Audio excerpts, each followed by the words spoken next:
याद आ गया आपको कि आपकी कोई बहन भी है? चिल्लाओ मत, ये घर नहीं है जहां तुम ये सब करती थी। आहिस्ता बात कर। अभी भी आहिस्ता मैं ही बोलूं? चले जाए यहां से। तुम्हें नहीं, लेकिन हमें तो एहसास है।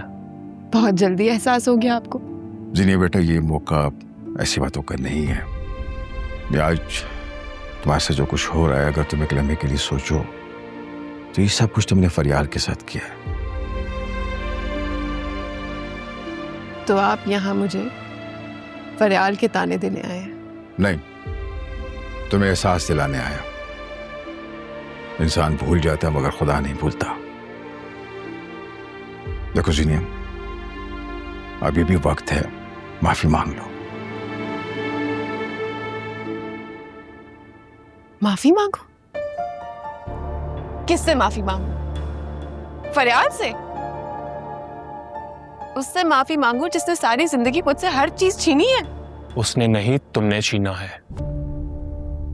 और तुम भूल क्यों जाती हो कि तुमने कितनी ज्यादतियां की हैं उसके साथ? चलिए चाचा, ये तो नहीं मानेगी, हम इसकी बेल करवाते हैं। कोई जरूरत नहीं है, कोई जरूरत नहीं है मेरी बेल करवाने की। क्यों जरूरत नहीं है? ये जो चोरी का दाग तुमने हमारे माथे पर लगाया है ना, इसे धोए बिना हम नहीं बैठेंगे। बोलो, कहां है हार? मेरे पास नहीं है। मैं तुमसे पूछ रहा हूं, हार कहां है? वरना सारी जिंदगी यहीं सड़ती रहोगी। तो सड़ने दे, आपको क्या है? जिसका आपके जैसा भाई हो वो तो बेसहारा और लावारिस ही होती है। मेरी फिक्र करने की जरूरत नहीं है, चले जाएं यहां से। आओ जरा चलते हैं।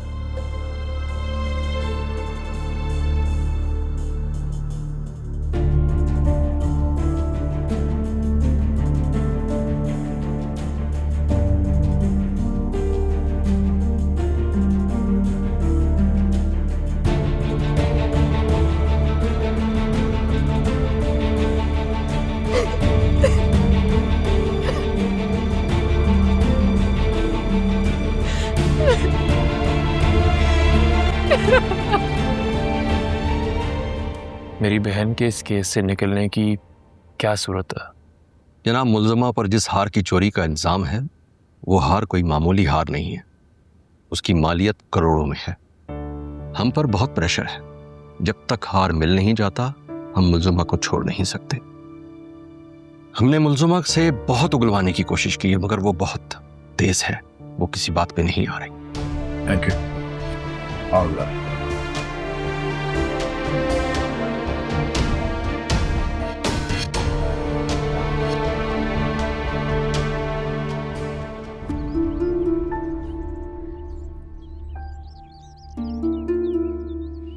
अब क्या करें?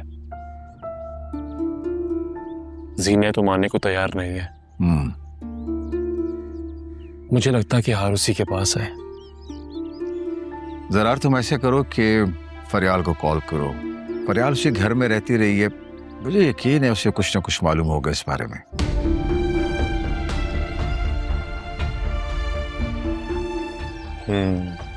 ठीक कह रहे हैं।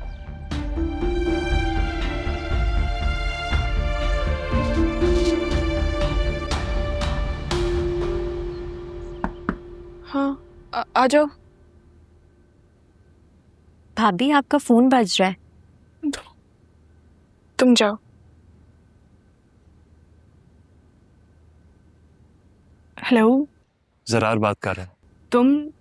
तुम कब आए? चचा ने बुलाया है तो ही आया। अभी थाने में हूँ मैं, जीनिया से मिलकर आ रहा हूँ। कैसी है वो? बुरा हाल है उसका। सुनो, क्या तुम कुछ जानती है उस हार के बारे में? हाँ, मुझे जीनिया के रूम से एक बैग मिला है, उसमें कुछ पैसे हैं और एक ज्वेलर की स्लिप भी मिली है। ठीक है, अभी आ रहे हैं हम लोग। खुदा हाफिज। चलिए। क्या क्या कह रही है? अब चले मेरे साथ। ये बैग तुम्हें कहाँ से मिला? वॉशरूम की कैबिनेट से। सीनिया वैसे बहुत चालाक है, इतनी आसानी से ये किसी के हाथ नहीं आने वाला था। नहीं नाइला, आज नहीं, आज मेरी तबीयत कुछ ठीक नहीं है। मैं तुमसे बाद में बात करती हूँ। सीरत भाभी, आप सर मुझे माफ कर दो। फरियाल से कहो वो भी हमें माफ कर दे। अरे भाभी, आप खड़ी क्यों हैं? आए ना, आए, बैठे तो सही। कैसी माफी? आपको याद है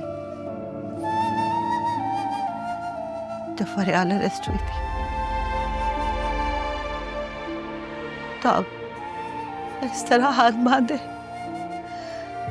हमारे सामने रो रही थी और फरियाल को छुड़ाने के लिए मिन्नतें कर रही थी।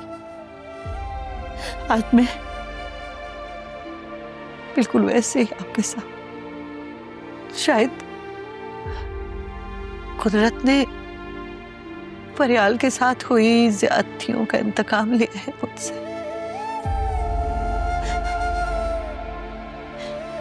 फरियाल से कहूं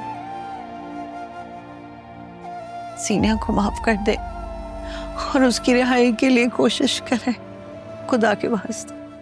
इंसान पे जब खुद बुरा वक्त आता है फिर उसे दूसरों की तकलीफ का एहसास होता है। बिल्कुल ठीक कहा है। हाथ से पहले हमें कभी भी तुम्हारे साथ हुई किसी तकलीफ, किसी असियत का ना एहसास हुआ, न दुख, मगर आज हर लम्हा, हर पल इस असियत से गुजरी हूं ना, तो तुम्हारे साथ हुई हुई ज्यादतियों की शिद्दत याद आ रही है मुझे। मैंने तुम्हारे और फरियाल के साथ बहुत ज्यादती की।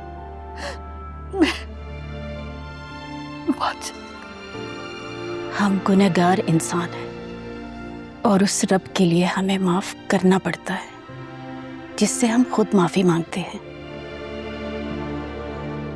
आप बेफिक्र हो जाए, फरियाल जीनिया की रिहाई के लिए पहले से ही कोशिश कर रही है। काश